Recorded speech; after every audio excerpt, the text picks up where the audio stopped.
আসসালামু আলাইকুম সম্মানিত ভিউয়ার্স, আজকে ভিডিওতে দেখাবো ইন্দোনেশিয়ান স্মার্ট নেপিয়ার ঘাসের চারা কীরকম হয়ে থাকে এবং কিভাবে রোপণ করতে হয়। এই বিষয়টা যারা ইন্দোনেশিয়ান স্মার্ট নেপিয়ার ঘাসের চারা খুঁজতেছেন, অনেকেই চারা চেয়ে থাকেন। তো এটা হচ্ছে সেই ইন্দোনেশিয়ান স্মার্ট নেপিয়ার ঘাসের চারা। আমাদের চারার কোয়ালিটিগুলো দেখাই আপনাদের। এই যে শিকড় থাকে, প্রতিটা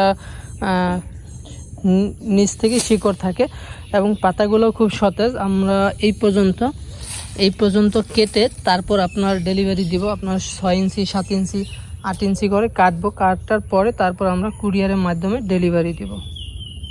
এইরকম কোয়ালিটির চারা যারা সংগ্রহ করতে চান, স্ক্রিনে দেওয়া নাম্বারে যোগাযোগ করলে আপনারা কুরিয়ারের মাধ্যমে সারা বাংলাদেশ থেকে অর্ডার করতে পারবেন। এটাই হচ্ছে মূলত ইন্দোনেশিয়ান স্মার্ট নেপিয়ার ঘাসের চারা। আর এটা রোপণ করার নিয়মটা হচ্ছে, আমি আপনাদের দেখাই।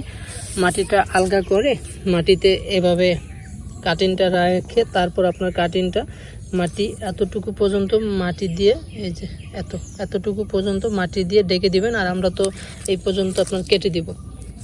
তো এভাবেই মূলত এই ইন্দোনেশিয়ান স্মার্ট নেপিয়ার ঘাসের চারাটা রোপণ করতে হয়। প্রচুর পরিমাণ শিকড় আছে আপনার চারাতে, আপনার জার্মিনেশন 100% হবে ইনশাল্লাহ। আর এখানে যেই গিটগুলো আছে যদি দেখাই, 1টা 2টা 3টা 4টা 5টা গিরা থেকেই আপনার লাগানোর পর 5টা হবে। অনেক সময় যে এই জায়গাতে কাটার পরে আবার উপরের অংশ থেকেও বের হবে। এই যে চোখ কিন্তু কিছু অলরেডি বের হইতেছে। আমি যদি দেখাই আপনাদের, এই যে শিকড়ের ভিতরে এই অংশটাতে চোখ বের হইতেছে। এভাবে প্রতিটা গিরা থেকে আপনার চোখ বের হবে। এই যে একটা বের হইতেছে, তার পাশে আবার এই যে একটা বের হইতেছে। দুই পাশ থেকে চোখ বের হবে। এভাবেই মূলত এই ইন্দোনেশিয়ান স্মার্ট নেপিয়ার ঘাসটা আপনারা রোপণ করতে পারেন।